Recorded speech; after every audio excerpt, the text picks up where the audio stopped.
Super duper! Welcome to the Barney Universe podcast. My name is Bolton, and I'm thrilled you're back for another special episode because this is number three, and we're glad you're here. And we got some brand new Barney news. Is that we got some Crocs. Yeah, the Crocs are available on the Crocs website, so you can buy them for your kids or for yourself in any sizes as you want. And you can get these Barney charms, and as well you can get one with BJ and Baby Bop as well. And I gotta say, like these Crocs are amazing. They did a great job with this collab, and it's really it's really something. And I'll show. I actually have them myself. Here's one of the feet. It's right here. Yep, I added my own. Yeah, I added the Barney charms, and yep. Here's Barney, Baby Bop, and BJ, and they also have this rainbow heart as well with stars on it, and with the logo. And this one would say, well, it does say you love me, but both shoes will say I love you, you love me. And here's the toes as well. And you can buy these on the Croc website. And I highly recommend you guys can get it.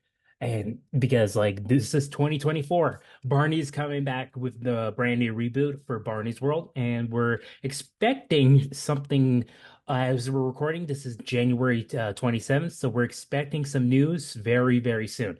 So I'm thrilled you're back for an episode. So let's dive into this guest this week. So this week is what I had on Dino Love's podcast before. So this is Jesse, and we're gonna be discussing a lot about his stuff on doing some touring, his stuff on ROBLOX, and all kinds of fun things. So how are you, Jesse?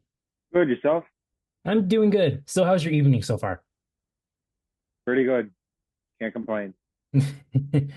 So why don't you tell the viewers of this podcast a little about yourself?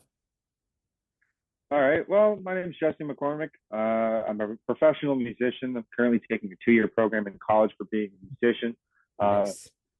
but also, I own and operate little bits of venues around Canada and work in the live touring field as much as I can, obviously, apart from school. Uh, something I can add too is I've known Bolton for years. He's a really good friend of mine, and I'm excited to be back on one of his podcasts. Yeah, I'm glad you're here. And so let's just get started with the first question. So we ask everybody is like, how were you introduced to Barney? So Barney for me, now I was never like, I didn't start as a Barney guy. Uh, I was big in the Wiggles, still am. Oh, the Not the Wiggles, yeah. newer stuff, but the old OG stuff. And before their DVDs or VHSs would play, there'd be all the pre-rolls of like different things that Hit Entertainment or Lyric Studios would have to offer. Barney Right. came through that. I obviously knew what Barney was. He'd be on the TV every day, but Hmm. it's just I never was like I'm a Barney guy up until like even my late kid age to early teens, where I started looking at it as a business type thing, like what are they doing, all that stuff. And then I just fell in love with the content and really enjoy Barney to this day. Oh, yeah. Any fond memories with it? Um, we can touch on this a little bit later, but Barney watching the live concert videos, the releases, really solidified that's what I want to do with my life. Hmm. Seeing the big grand scale production of the whole operation really solidified like that's what I want to do. Another good fond memory is obviously, and we'll touch on this later, is Hmm. for 4 years I worked on an online virtual tribute to Barney the Dinosaur.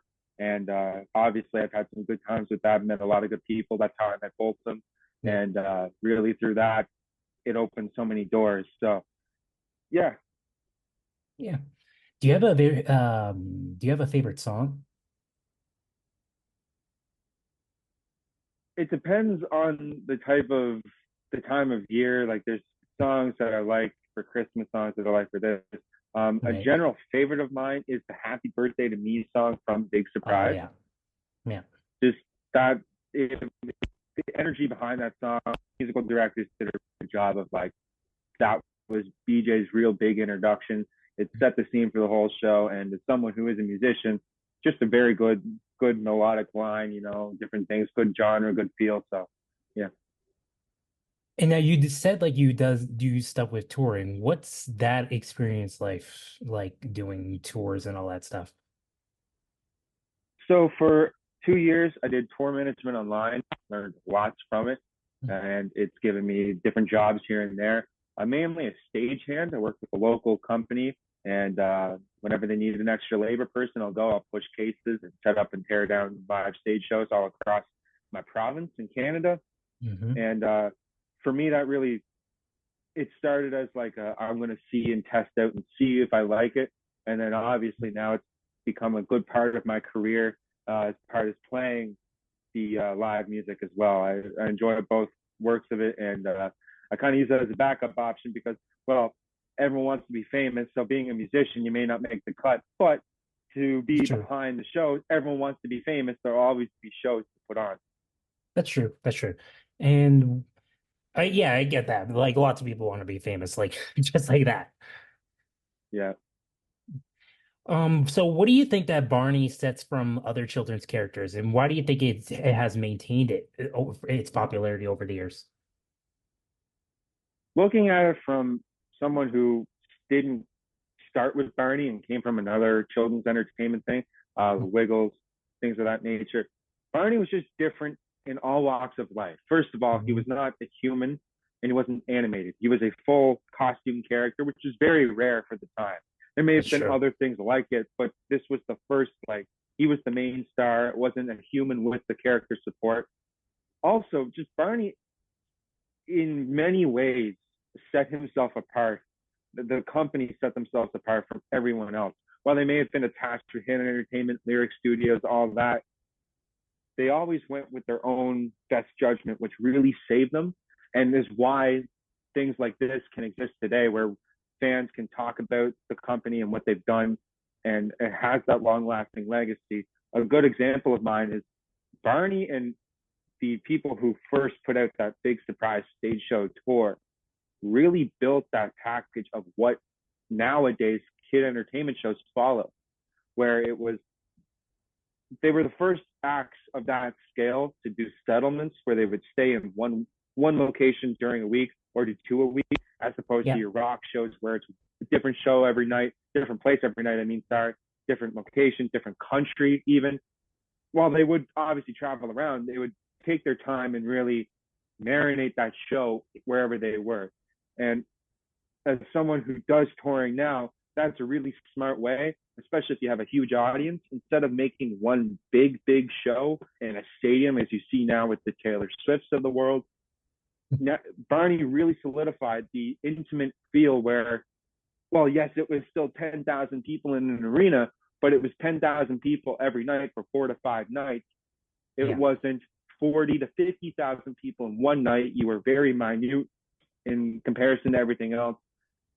Honest to God, Barney just really solidified children's entertainment for the rest of history, which is why I think it still stays relevant. Mhm. So yeah, Yeah, I kind of get it. And Barney was really inspiration for other shows like after him. Like I know that the creator of Blue's Clues was also was really a big fan of Barney and how like educational it was, and so that was how Blue's Clues was created, and lots of other shows such as like mostly on like on the Nick Jr. block, lots of like shows like were inspired by Barney. yeah. Um, let's see. Was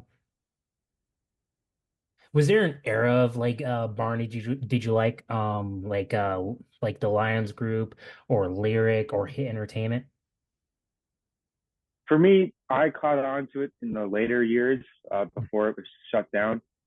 Dean Went was my voice, unlike some others where it may have been Bob West or any of the others. Um, but for me, it was that Hit Entertainment era at the very end. It was just that last kind of maybe 5, 6 years, kind Mhm. of the beginnings of Rift to the end. Um, that's my favorite era, just because I grew up with it.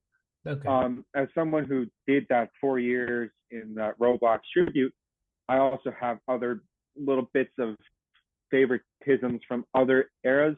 But if I were to put it in one simple answer, yes, it'd be the final 5 to 6 years with Hit Entertainment. Okay. Not many people say like the later years of Riff because they're mostly into like mostly like Bob West's era, but and a little bit of like early Dean stuff, but never much of the later. It's just what I grew up with, you know. Yeah. If you were to ask someone who grew up right from the start, they may very well say like the very beginnings when he was a dark purple monster. Hi, So Tia, how are you? yeah, the very low Yeah. voice. Did you ever see the new documentary? Not yet. Um, I haven't watched any of the parts. I Mhm. have them available to me. I just haven't sat down and watched them. So. Okay. Because what mostly the documentary is just focuses on the love and hate of the character and it's mostly what how he it just it how it was like the 90s where like the whole generation was changing and you know how the 90s were. Yeah, Mm-hmm. especially doing that tribute group. I understand the love and the hate with Barney. Mm-hmm. We got it a lot. We can obviously dive into that group here a little bit, but I experienced a lot of that hate, especially with every other Barney related thing on the platform would be like Escape Horror Barney or, you know, Barney's Yeah. Nightmare, where it was never the actual fundamentals that Barney had up until this group started before my time. Mm-hmm. Why don't we start talking about that since we have lots of memories from that group? We go way back in that. Yeah. How long? Like 2019? That's when I started, but I obviously knew about it since really its beginnings. I joined the ROBLOX scene in about late 2015, early Okay. 2016, and very soon after, the things I was interested in the platform, uh, BIR, Barney and Robloxia, would also be either like the intermission show, opening act, you know. So I kind of got to know that. I met you prior to working in BIR, but really only fully met you during BIR. But Mm-hmm. yeah, I kind of from 2016 onwards, I've been familiar with the group, and then 2019 I was hired on. 2020 moved and was promoted to the CEO position, Yeah. and was also thrown in the director of touring position. And I retired at the end of 2023, not 2013, 2023, uh, from 4 years working with the group. What was that experience like? I learned a lot from it. I still take fundamentals I learned from that into my real world touring experience and things of Mm-hmm. that nature. And as much as I did that, I also took a lot from the real world and brought it into the group. When I joined in 2019, obviously that was before COVID. We didn't know Mm-hmm. what was ahead of us. We were trying to ramp up the production levels uh, just every so every so much. You know, we were more concerned of like, okay, we're gonna have to work around school, we're gonna have to work around this, and then obviously, unfortunately, when COVID really hit and the world was shut down basically from Yeah. March till about May, we really dove in. The owner, Sky, who owns Dragon Devs Productions, Yeah. the parent company BIR, him and I, we fully reworked the inner workings of BIR and really rebuilt it from the ground up, which is something I'm very proud of. You know, as I continue on in this crazy world, basically going from a group that was this big, and at the end of it, when I left, was really something that we never seen. I know you both, I mean, you probably never seen that in those years of you and Oh yeah. Sky Dragon Dev. You know, you probably never seen the huge audiences that we saw at the end, and will continue to see in the future. Mm-hmm. And I should address, while I may not be employed with the group as much anymore, my own ROBLOX company, Upstaging, which is a play of the real world upstaging lighting company. Oh yeah. Uh, Yeah, yeah. I I'll remember still those. continue to help with the tours in that regard. The Mm-hmm. production values and still be talked. I still talk to Sky Dragon Devs, as you may know him. You know, I still talk to him every day. You know, good friends of mine. Nothing ever bad really happened with my retirement. I just No, have no. other groups I really wanted to focus on, and BIR was finally in that way where I could kind of let it sail, where I didn't need to be nitpicking it as much as I was. So it was the best of both worlds situation. But I learned lots from that group actually. Now that you remind me. I do remember the funny stuff though. Yeah, so we've oh my goodness. Looking just at the long history I've had working with both of them online, we've had some funny moments, both in just random voice calls that just happen. From that, even to some performance issues. A good memory of mine is when we performed at a good buddy of ours, Bishop's group, Sesame Workshop ROBLOX, which I highly recommend you guys check them out. Both some of the events that we did were very much spur of the moments. We'd wake up and be like, let's do an event today, and just kind of do it. Yeah. This was when we were very inexperienced, I should add. Nowadays, that does not happen. Nowadays, like I'm working on a couple tours online, and I've been planning them since November, and it's now, as we're recording this, January 28th, for me at least, time zone. So, it just takes forever. But I remember one time Bolton took his own solo group in, which is now Magic Productions, which I recommend you also check out as well. Yeah. he took his Barney, he took the costume in, and we were like, all right, this is good. Let's do it. Audio was good. We go to run the show. Now I'm standing backstage watching, like my avatar's backstage. You can't see it from the eyes. And I'm just like moving my camera around so I can see him. He comes out, and the animations did not load at all. So his avatar, which was Barney at the time, literally walked out like very just like, it was like you just moved the model itself. There was no animations, there was no walking, no idle, no nothing. The actual like animations that we have for dances never worked. There's the old saying like the show must go on, which is what we did. But I remember, I don't think I've laughed that hard since then. I was crying laughing because there was so much hype around this event too. We woke up and it was like, all right, let's do an event. We built so much hype online. And then just to see him just walk around the corner, stiff as a board, just made me laugh so hard. I don't think I'll ever laugh that hard again. That was the funniest 20 minutes ever. That was the best 20 minutes. Oh my goodness. For 20 minutes, I think we still laugh at that today, which goes to show you just how long lasting that was. Just other funny moments too, just different things. Like we'll be in calls, we'll be working on some stuff like dev sessions, and just some of the like just the one-liners we throw out is crazy.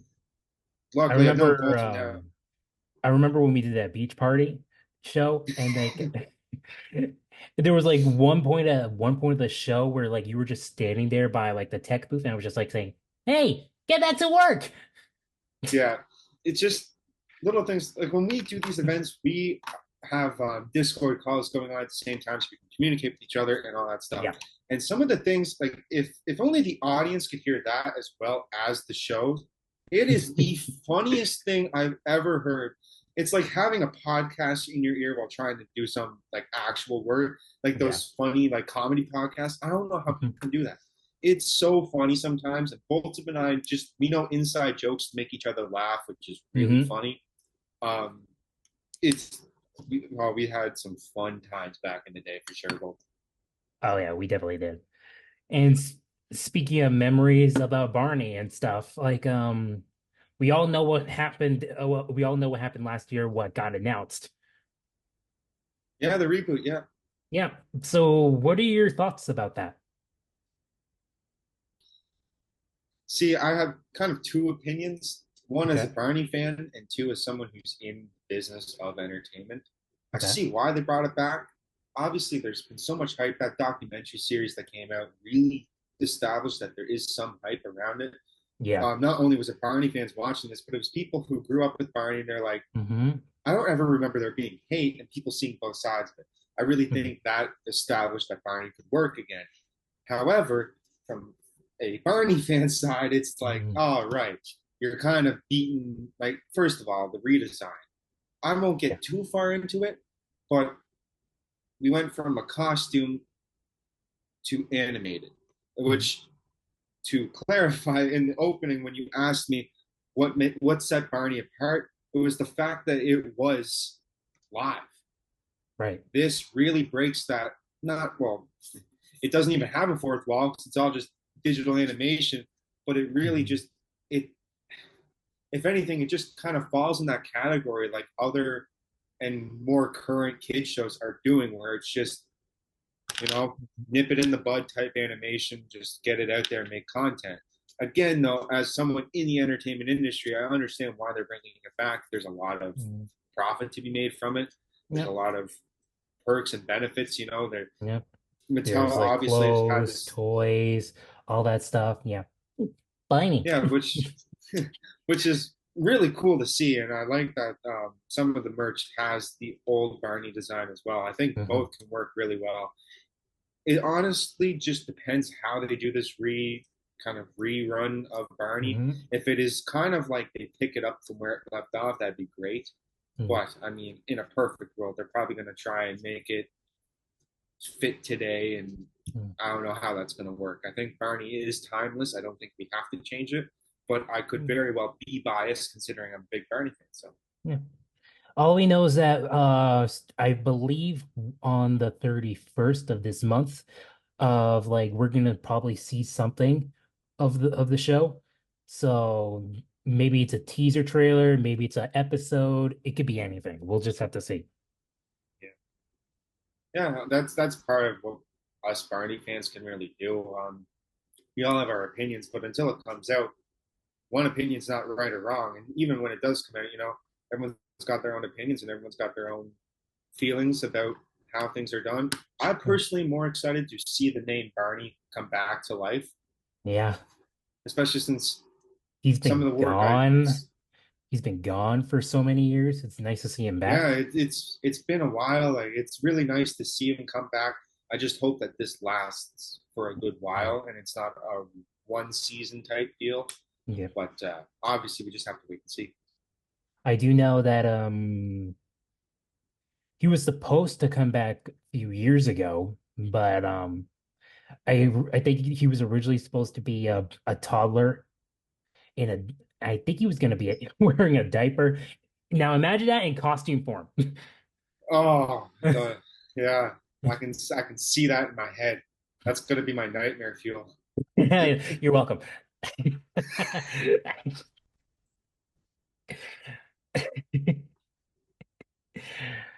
Oh man. And it's gonna be nice that we're gonna see Barney, like especially in pop culture today. Like he can still be relevant. Very much so, yeah. I'm more excited to see how today's children react to it. Obviously, I hate to kind of prove this point, but us Barney fans with our opinions is very well like the hate back in the day where parents just didn't understand it. We very well could be that generation or group that just doesn't understand the hype around it. Now, in 5, 6 years, when there's kids that grow up on this new Barney, that may be their Barney. That's a true. good example I can bring is the Wiggles. Yeah, even though they're really still going. Since 2013, they changed entirely from that OG and Sam Moran format, which us OG fans are like, okay, enough. But kids that grow up on the Wiggles nowadays with all 8 members, we may have our own opinions, but it's for the kids and it matters what the kids think. I work on a children's channel as well, and part of what we do is trying to fit that new age of children's entertainment, but also dive in and bring back some of the qualities that made these older shows that we grew up with really good. Right. Yeah, I agree. And yeah, this is the last question. So if Barney was here right now, what is the one advice that he can say to a child right now? I think Barney's main message of positivity and like you matter really means a lot right now. I mean, in today's world, I mean, we all have one of these. We all have a cell phone, you know, and some kids grow up with iPads or access to a computer device and get thrown into the world very young, which is sad to see some cases. You know, a lot of younger preteens end up having really bad mental health due to people online. I myself have suffered from harassment online. I know Bolton as well. We came from the same area where it was just like it wasn't fun to be around anymore. I think if rerun comes back, this whole like redesign, everything comes back with the same messages, it will be very well accepted, as mental health right now has been talked about more than it ever has and continues to be. I think every year we're going up in the direction instead of going down, which I personally enjoy. I mean, I have my own problems, as I'm sure everyone else does, but it's really nice. I kind of hope and really wish that Barney comes back with that whole message of like, you're special, you matter, love yourself, love each other. I think the next generation needs that embedded. We have that embedded, and as we all turn, into adults and start, some of us may be looking at running for political offices. Some of us may be, working at a higher level in a company. Us growing up on that foundation, who knows what we're going to be like, let alone this new generation with a possibly newer, more updated version of Barney. That's true. That's probably like, yeah. And so where can people follow you? So my music Physically. stuff, my music stuff, my own personal music stuff. I don't have anything released at the moment, but you can follow me on Instagram at Jesse McCormack Music. I will give the link to Bolton, and you can link to that in the descriptions. That's my main music. That's my main music page. It's my main professional page. I post a lot of stuff on there about music. And I also have been working recently on a project with a children's entertainment group, Jake Channel, which is a good buddy of Bolton and I's. He was on Bolton's podcast before, Jake Hanks. A really good, solid dude. I can't say enough good about him. We just recently released a new single called Jake's World. It's available worldwide on Spotify, Apple Music, Amazon Music. Go listen to it. It's good. I was lucky enough to write and record the music for it and help Jake with the lyrics. Jake sings really good on it. I sing backing vocals on it. It's a really good tune coming from a musician. And you can stream that everywhere as you get music on. You can even stream it. You can even add it, like if you post on Instagram, you can have it as the audio for your Instagram reels or your stories. Same with, I believe, TikTok, although we may have disabled that. I'm not entirely sure yet. But Apple Music, Spotify, Amazon Music, anywhere you get music besides the local record store, because, well, you don't have physical copies made. But you can also check them out online at jakechannel.weebly.com, which I'll also give Bolton the link. I'm the co-director of the group, and I've been working with Jake now full-time for 2 years, and I love every day of it. And we have so much planned for this year and the future. So it's a really good time to check things out. That's great. So thanks for coming for today's episode, and you're welcome to come back anytime. I'll gladly come back, Bolton. And thank you everyone for coming for today's episode. We're on Spotify, Apple Podcasts, Amazon Music, iHeartRadio, Google Podcasts, and there's so much more streaming platforms that you can follow us on. And you can watch us you can visually watch us on YouTube. And don't forget to follow the Barney Universe on all of our social media platforms. And don't forget to subscribe to the channel. I mean, subscribe right now. I mean it. Subscribe. Make sure you do it. Make sure you do it. And don't forget, if you need something special, all you have to do is make a wish, and Barney will be there. My name is Bolton, and we'll see you next time.